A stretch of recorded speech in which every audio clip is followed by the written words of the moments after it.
Hermanos, muy buenas tardes. Bienvenidos a un miércoles más de la reflexión bíblica que tenemos de los Salmos de Esperanza. Me da mucho gusto saludarles, saber que están bien. También saber que estamos orando por algunos hermanos que están un poco enfermos. Les damos la bienvenida, no solamente a los miembros de nuestra iglesia Dios es Amor, sino que le damos la bienvenida a todas las personas que pues nos siguen, ¿no? Que están al pendiente de las transmisiones que tenemos como iglesia. Así que sean todos ustedes bienvenidos. Oramos constantemente al Señor para que a la distancia, a cada uno de nosotros, el Señor nos dé el consuelo, la paz, la confianza de su presencia en nuestras vidas. Así que, bienvenidos hermanos, vamos a iniciar rápidamente con esta reflexión del Salmo número 57. Voy a orar para empezar, y después de la oración haré la lectura de los primeros 3 versículos del Salmo 57 y después entonces haremos la reflexión. Vamos a inclinar nuestros rostros y a orar.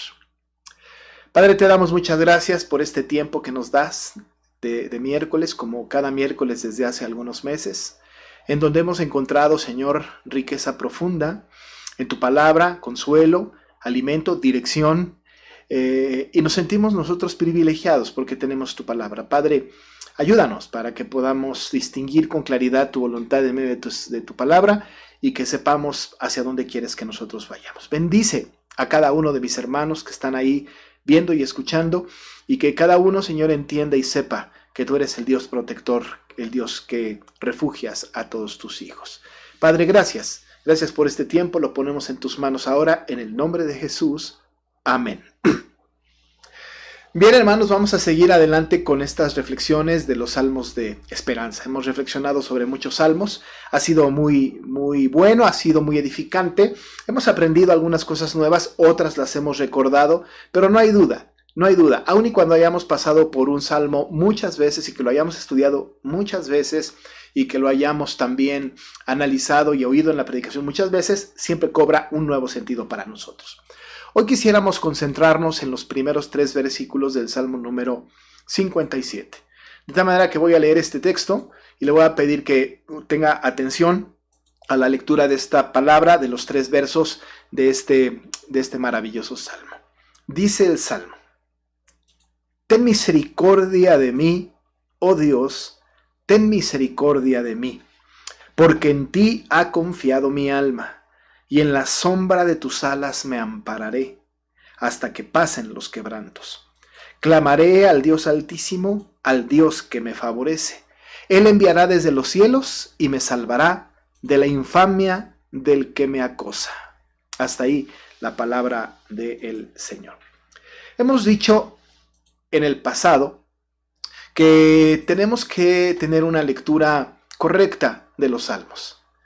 Aun y cuando nosotros tenemos una versión en español, una traducción, la verdad de las cosas es que en el idioma original, es decir, en el hebreo, cada salmo que se lee, cada salmo que está escrito, parte del salterio, son salmos que en su mayoría se cantan y que además tienen cierta métrica, cierto ritmo. No están escritos en prosa, pero están escritos la mayoría en verso. De tal manera que estos salmos pertenecen a este género literario de la poesía. Siendo poesía, tiene una gran cantidad de figuras del lenguaje, figuras que tenemos que empezar a distinguir a partir de la experiencia de quien escribe. De todas maneras, estos salmos son ricos en este tipo de ilustraciones, en este tipo de símbolos que nos alimentan, que nos dirigen y que además nos dejan ver a este Dios portentoso que en medio de las dificultades más difíciles de los hombres de Dios, particularmente de David, podemos encontrar nosotros alimento en estos salmos. La poesía no solamente tiene como propósito tener una riqueza en nuestro oído y tener una especie de sabiduría oculta, sino que la poesía bíblica tiene para nosotros un mensaje muy esperanzador acerca del Dios Todopoderoso. Y como dice este salmo, en una conjugación de los nombres de Dios, del Dios Altísimo, del Dios Soberano. Así que nosotros encontramos en estos salmos mucha riqueza. Usted sabe, porque lo hemos dicho en algunas otras ocasiones, cuando en un salmo aparece la palabra Selah, que está en estos salmos, al final del versículo número 3, al final del versículo número 6 y ya después al final termina, pero hay dos Selah, son pausas, es como un interludio, de tal manera que se lee la primera parte y luego hay una pausa, un interludio, que significa para, medita lo que acabas de leer y luego entonces continúa. Parece ser entonces que esto Selah tiene que ver con estas pausas, con este ritmo que tiene el Salmo y que la riqueza que tiene nos hace a nosotros, pues experimentar la mano poderosa de nuestro Dios en el Consejo Santo. Así que nosotros estamos ante este tipo de literatura poética, maravillosa y de mucho aprendizaje. ¿Qué vemos en este Salmo? Este Salmo tiene un contexto histórico importante, este Salmo tiene una historia importante. Recién hace algunos miércoles atrás, quizá un par de meses, reflexionábamos sobre el Salmo 56. Ahora estamos ante el Salmo 57. Ambos salmos empiezan de la misma manera. Ten misericordia de mí. Tenemos nosotros un salmo maravilloso que data de una experiencia de David. Muchos de los salmos tienen como contexto experiencias de David. Algunas experiencias de David las tenemos reflejadas en los salmos antes de que él fuera rey, durante el tiempo que estaba, por ejemplo, con Saúl y luego en la persecución que Saúl tiene para con él. Algunos otros posiblemente fueron durante su reinado y algunos más fueron también durante su exilio, durante la persecución de su hijo Absalón, mientras él estaba como rey. Es decir, 3 tiempos importantes y algunos de los salmos, la mayoría de los salmos de David, están acomodados de esta manera. No cronológicamente los vemos alrededor de libros de los salmos, pero tienen características particulares en donde tiene que ver una historia pasada con el escrito de este salmo. Así son los poetas.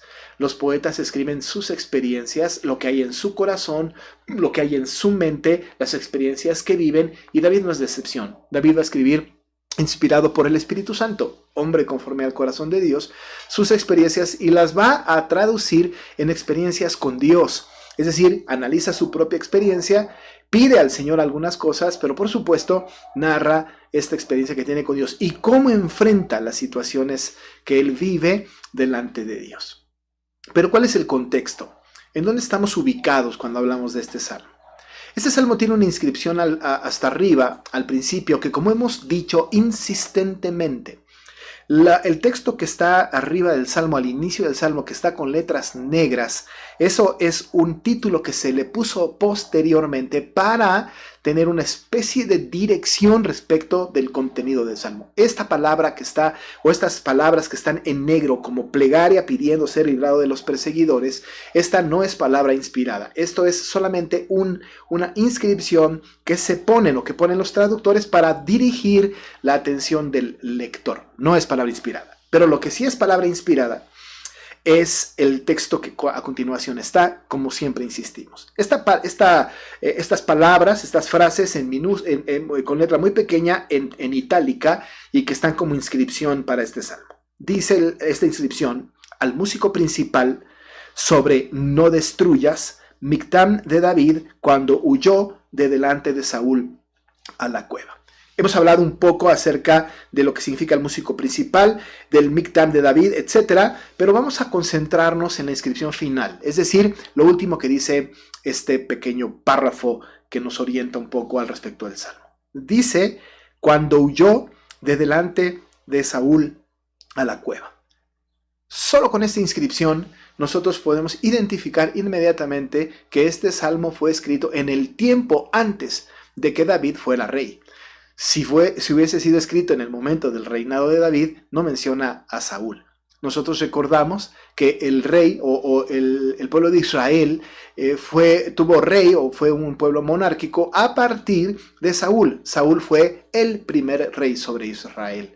Después de Saúl, por supuesto, va a seguir David, después Salomón, luego Roboam, luego se va a dividir el reino y va a haber un montón de reyes en el norte y en el sur. Pero el primer rey, Saúl. Desde este principio, cuando vemos en esta inscripción de que David huyó, cuando huyó de delante de Saúl en la cueva, sabemos pues que fue durante el reinado de Saúl y sabemos que estaba siendo David perseguido y sabemos que se había ido a esconder delante de la cueva. Todo esto lo sacamos a partir de esta leve y breve inscripción arriba del salmo. Hemos entonces de acudir al contexto. hemos de recordar la historia del contexto, para que podamos nosotros disfrutar y discernir cómo es que David escribe este salmo, bajo qué circunstancias lo escribe. Es importante el contexto porque entonces tendremos una interpretación más correcta al respecto de lo que el salmista está queriendo decir a través de, o el Espíritu Santo a través del salmista en este tiempo. Quizá la orientación que tenemos al respecto de esta persecución que tiene de parte de Saúl esté en lo que nosotros podemos identificar como un problema que David tiene. Si nosotros vemos el salmo de manera más en conjunto, podemos distinguir, podemos discernir con cuidado en qué problemas estaba o cuál era la situación anímica y la situación por la que estaba pasando física en su vida David antes de ser rey. Tenemos, por ejemplo, que había un peligro que le acechaba, ¿no? La palabra quebranto del versículo número 1 es importante. No, lo leeré, dice: ten misericordia de mí, oh Dios, ten misericordia de mí, porque en ti ha confiado mi alma, y en la sombra de tus alas me ampararé hasta que pasen los quebrantos. Podemos inmediatamente saber que David está pasando por quebrantos. Entiéndase, alguna versión diría por pruebas. Está pasando por quebrantos, hasta que pasen los quebrantos. Él está quebrantado, su vida está quebrantada, está bajo una prueba, bajo una tensión muy fuerte. Hemos de entender pues que esta es la situación en la que vive él. No solamente esto nos da un indicador, sino que en el versículo 10 nos habla de la infamia de los acosadores. Dice el verso 3: Él enviará desde los cielos y me salvará de la misma infamia del que me acosa.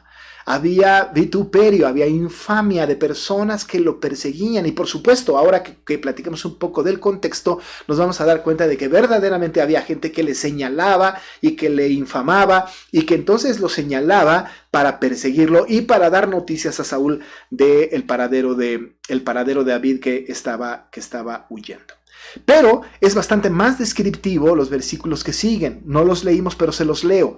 Los versículos 4 o el versículo número 4, vemos una descripción muy significativa de lo que está pasando David. Él dice en este salmo, lo describe de una manera maravillosa: mi vida está entre leones. Evidentemente, tenemos que entender que esta es una figura del lenguaje. Ya hemos dicho, la poesía está llena de figuras del lenguaje. Es poesía.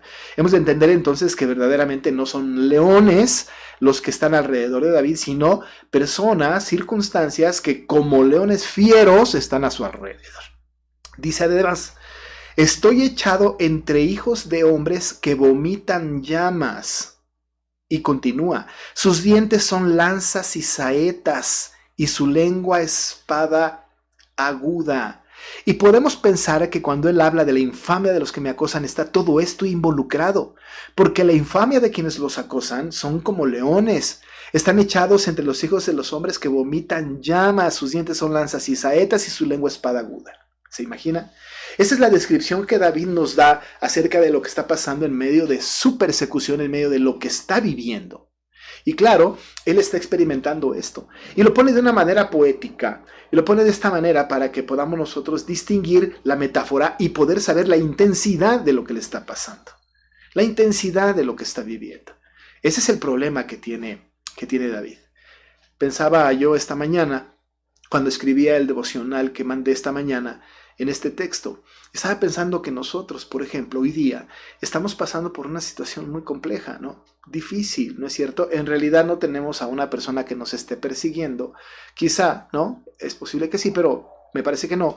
Pero lo que sí nos acecha, pero lo que sí está alrededor de nosotros como un león, lo que sí está enfrente de nosotros, que está constantemente amenazándonos, es un virus invisible, malicioso, que está atacando y que está atentando contra nuestra integridad, está atentando contra nuestra seguridad, y en muchos de los casos está ganando la batalla. Y no estoy hablando necesariamente de que infecte o que mate personas, que por cierto esto también, sino que el temor que tenemos frente a este virus está haciendo que tengamos una especie de temor infundado y que de alguna manera estemos haciéndonos para atrás y veamos esto como una amenaza. Ciertamente lo es.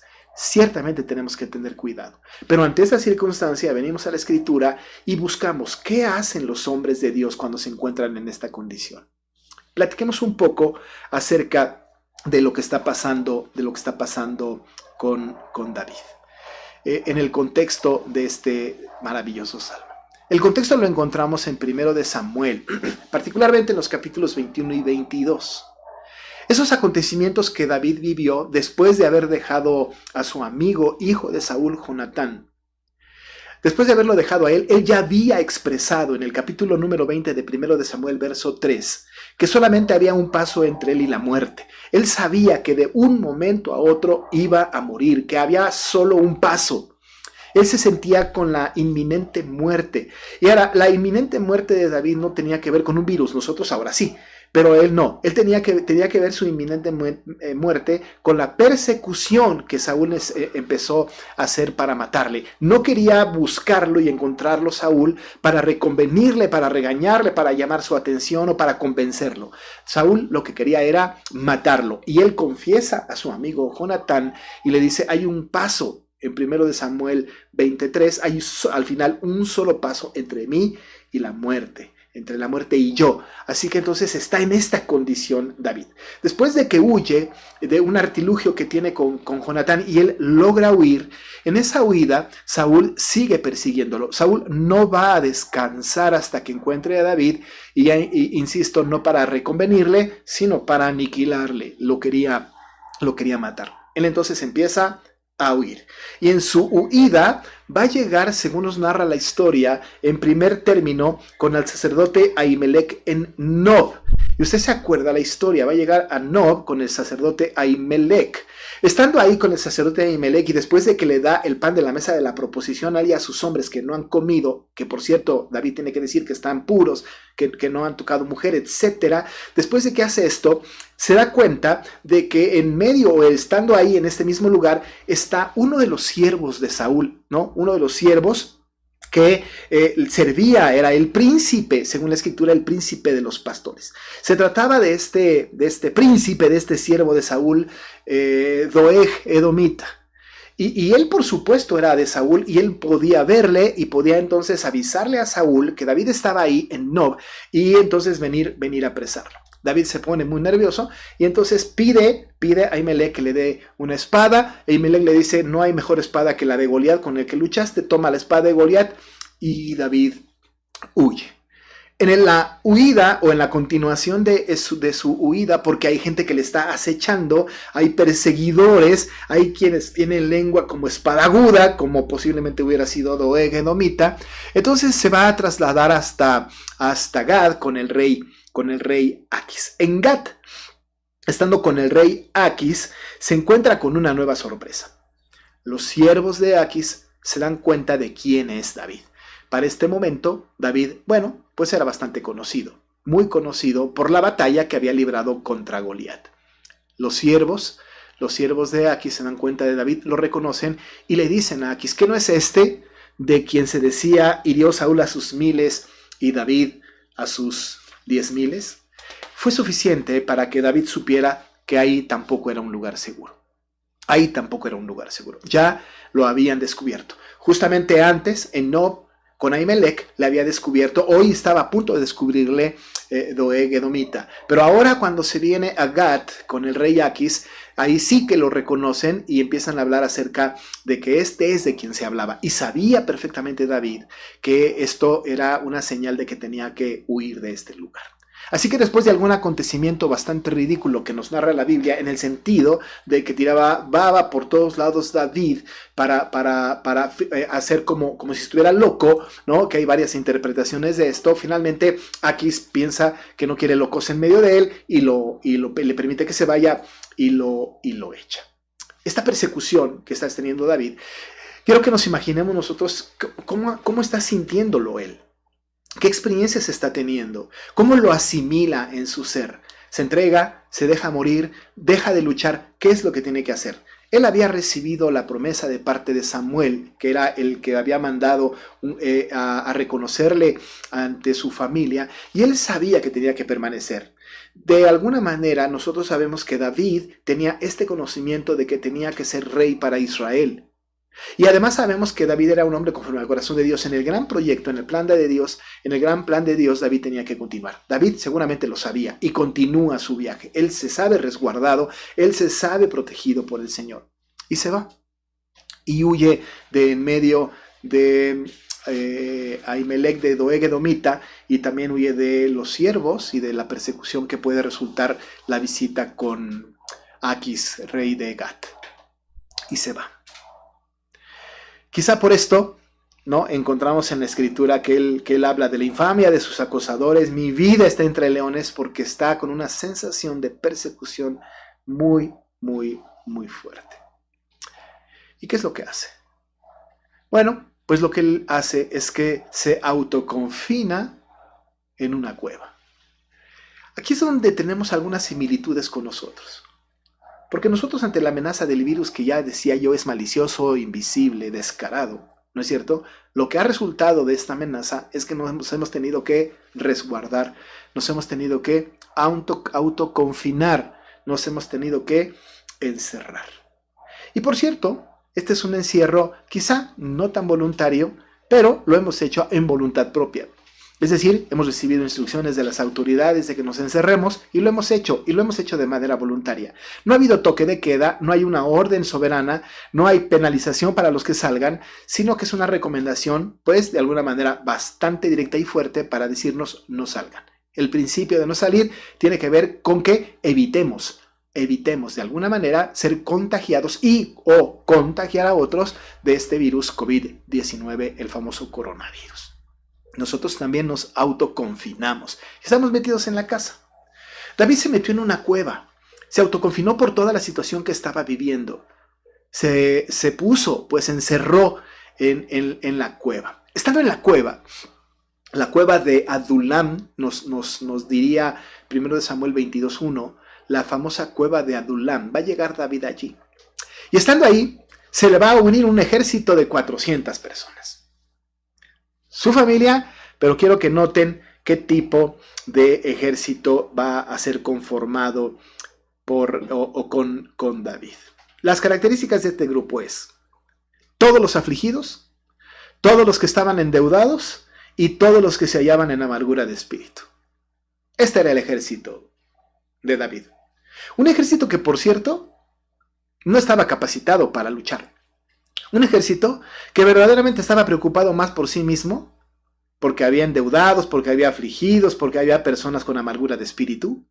Estaban más preocupados de sí mismos posiblemente que de una lucha con David. Es posible que hayan llegado con esta condición y llegar con David les haya fortalecido porque él estuvo como jefe de todos estos. Pero era un grupo de 400 personas entre su familia y todos estos que no iban a poder enfrentarse, por supuesto, al ejército y a la espada de Saúl. Y lo que hace David es que se va a esta cueva y llega con él estas 400 personas que verdaderamente no representan un peligro para Saúl. Pero ahí están. Imagina el panorama. Está encerrado, está en la cueva, escondido, librándose del peligro, con un montón de gente que no necesariamente pueden ser útiles para la batalla. ¿Cómo enfrenta esto David? ¿Qué es lo que pasa con David? Nosotros hemos hecho lo mismo que David. Nos hemos encerrado, nos hemos confinado. Ha sido voluntario. Sin embargo, en la definición de nuestra condición está la actitud con que la enfrentemos. Repito, en la definición de nuestra condición está la actitud con que la enfrentemos. Si nosotros, por ejemplo, decimos que estamos encerrados, confinados, guardados y en algunos casos hasta encerrados, si esta es la concepción que tenemos de nuestra condición, entonces el resultado, amados hermanos, obvio es desesperación, ansiedad, desamparo, enojo, impaciencia, etcétera, etcétera, etcétera. Nuestra condición anímica, nuestra condición espiritual está determinada por la concepción que tenemos de lo que estamos viviendo. Si nosotros decimos estamos encerrados, encarcelados, confinados, y este es nuestro lenguaje, el resultado de esto, por supuesto, tiene que ver con la desesperación, la depresión, la inquietud y todas estas cosas. Y todas estas cosas. No quiero decir, por cierto, con esto que depende de cómo nosotros nombremos con nuestra boca una condición es que atraemos algún tipo de mal. Yo no creo en la ley de la atracción. Yo no creo en que lo que se declara se atrae. No, por supuesto que no. Pero sí creo que la actitud con la que enfrentamos las cosas y cómo las concebimos determina cómo reaccionamos. Y si nosotros nos quejamos y decimos es que estamos encerrados, estamos confinados, estamos encarcelados, entonces, claro, por supuesto, en esta condición entonces vamos a estar deprimidos, angustiados, vamos a estar en una situación de desamparo, de enojo, de incertidumbre. Muchas personas viven así. He escuchado a muchos decir, ya no aguanto este confinamiento, este encierro. Pero David no pensó así. Cuando David huyó del problema y se fue al autoencierro, se fue al autoconfinamiento, él no le llamó a esto o no concibió esto como un encierro que le trajera depresión, angustia. Él lo vio como una oportunidad de resguardarse bajo la sombra de las alas del Dios Altísimo. En la manera en como él lo menciona, podemos entender la actitud que tiene. Él le llama a su encierro, a su autoconfinamiento, refugio. Le llama de una manera muy preciosa. Fíjese cómo lo dice. Versículo 1. Ten misericordia de mí, oh Dios, ten misericordia de mí, porque en ti ha confiado mi alma, y en las sombras de tus alas me ampararé. La expresión porque en ti ha confiado mi alma, en la Biblia de las Américas, dice, en ti se refugia mi alma. David no tenía esta condición como un encierro, confinamiento, encarcelamiento. Esta oportunidad él la llamó como refugio,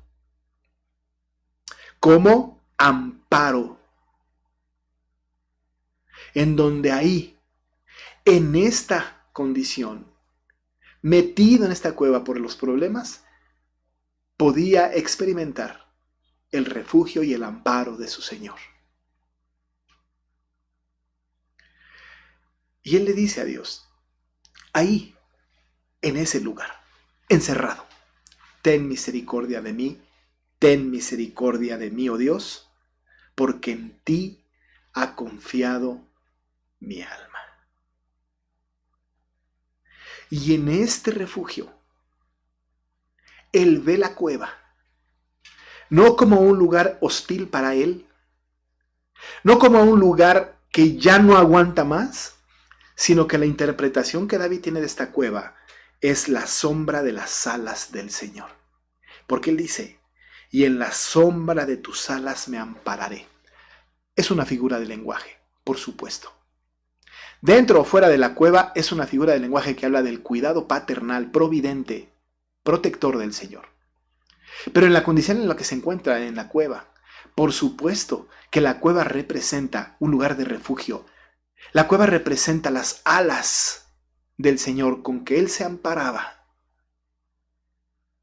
Y amados hermanos, nosotros, guardados en casa, estando en casa, tenemos la maravillosa oportunidad para sentirnos resguardados, refugiados bajo la sombra de sus alas.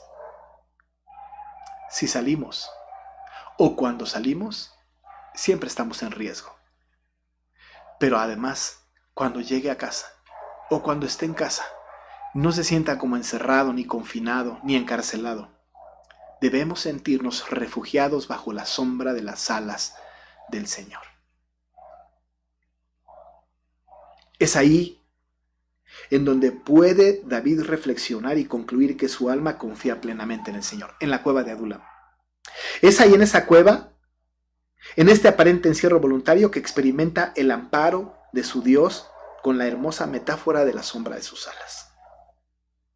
Es durante esta circunstancia de la cueva que puede llamar al Dios Altísimo y concluir que es Él quien le favorece y que será ese portentoso Dios quien le salvará de la infamia de quien le acusaba. Es ahí, en ese lugar, en ese encierro, en ese confinamiento. Para Él, refugio y amparo. Muchos peligros tenía David. Muchos. Pero él iba a permanecer ahí. ¿Cuánto tiempo? Nosotros nos preguntamos hoy, ¿cuánto tiempo más? ¿Cuánto tiempo? Tenemos noticias de nuestro país y de otros países.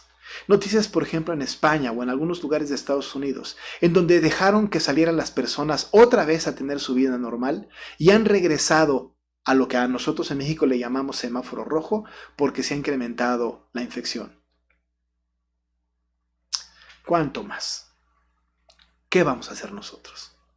¿Hasta cuánto vamos a esperar? David dice, hasta que pasen los quebrantos. Hasta que pasen los quebrantos.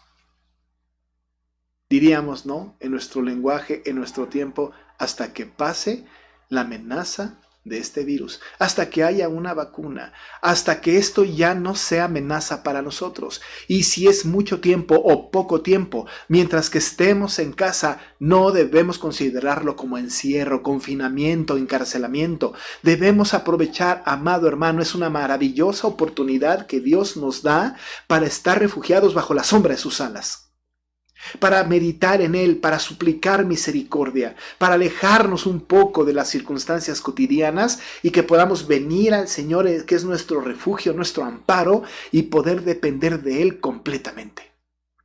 Completamente.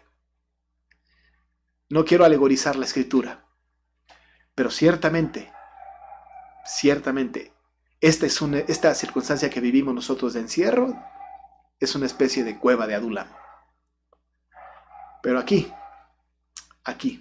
en casa, podemos experimentar el refugio de nuestro Señor y vivir en carne propia, ser cuidado y protegido bajo la sombra de sus alas, hasta que pasen los quebrantos.